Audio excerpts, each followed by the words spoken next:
As you can see, we want to have distribution at the forefront of our piece. We want to make sure that we're actually making a profit out of the movie, and we could do this by a number of ways, including posters. So I'm late. Glad to see you can fit us into your busy schedule, darling. Not my name, quarterback. Sit down, Mr. Ramirez. Now that you're actually here, we can pay attention to what really matters. Distribution is the #1 key to making a profit. Now, we can do this a number of ways when it comes to our film, including posters. We can advertise our film in different places. We can rent out spots. Some other ways that we can do this are clothing and partnerships with other companies, like McDonald's. Whenever you see a new Pokemon Happy Meal, or you can see a collaboration with a t-shirt brand. These things allow our movie to actually go out into the world and have a real impact on the world around us day to day without having to watch it through theater and media. This would allow people to actually, in person, interact with the movie and have a real world influence on how well the movie performs, giving them a sense of belonging while still pulling in more money for us. We have to look at things like the demographic of the ages, above 35, under 35, male or female.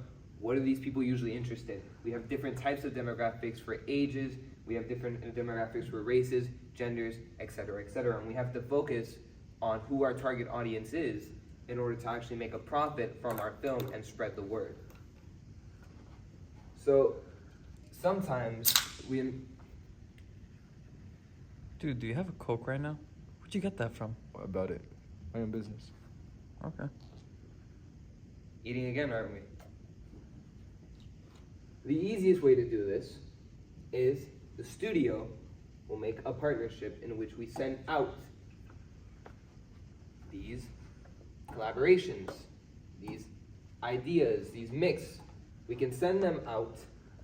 This comes to the families who watch it at home or watch it in theaters, paying us big bucks, which leads back to the studio, making another movie, and we'll just call that part 2 for now.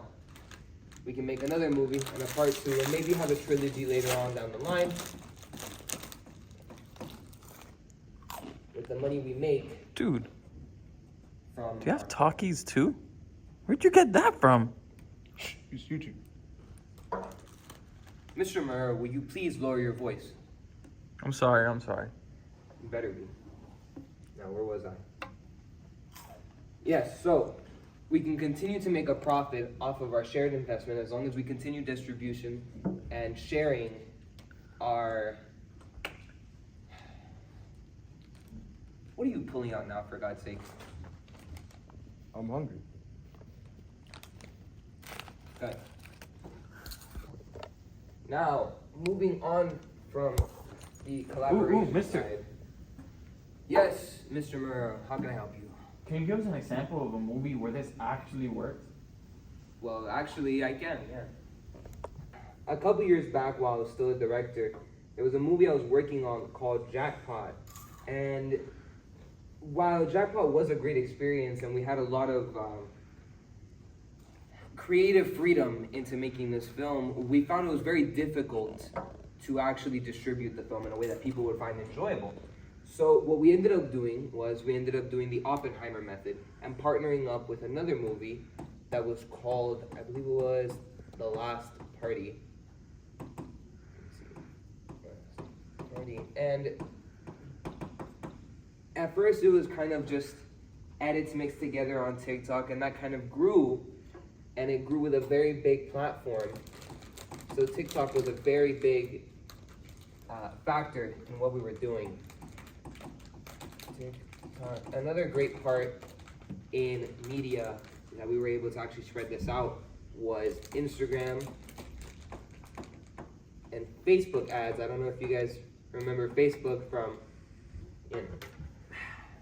how many years ago, but we would use Facebook in order to publicate our movie to older audiences, as we knew this would be something that would interest them. And then we also started to do partnerships with some other companies. We did a partnership with Spencer's, I believe. We did a partnership with Hot Topic. And those were also great experiences that allowed our film an opportunity to move forward in its delivery of an overall message. And there's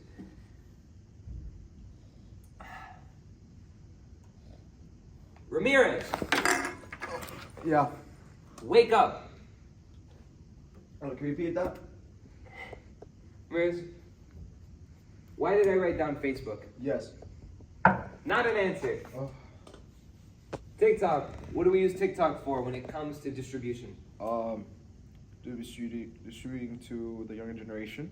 Okay, good answer. Finally get one right. That's the Instagram. Who's Instagram targeted for? What age range? Age of towards teens, mostly adults, young adults. All right. Facebook. Facebook is to the older age, like 35 and up. Perfect. Now, Jackpot was a crime drama. So who are we aiming for? Crime drama is mostly for older teens to older adults. Perfect. Now, The Last Party, horror movie. Who does that reach? That's for the younger teens. So, if we were to use these platforms together with a partnership between these two movies, which one would have the largest turnout? Instagram. Instagram, right? So what age range is that?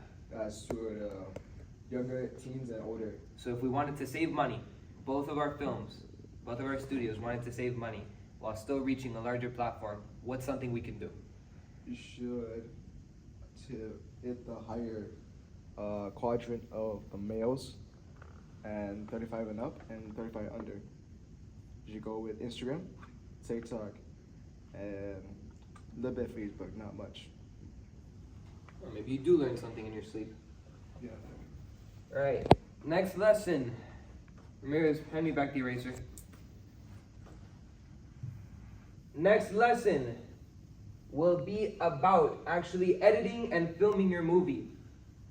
Your homework tonight will be a PowerPoint presentation about how you would distribute your movie. And we will share them in class. Is that understood? Yes, Professor. Great. Class dismissed. Finally.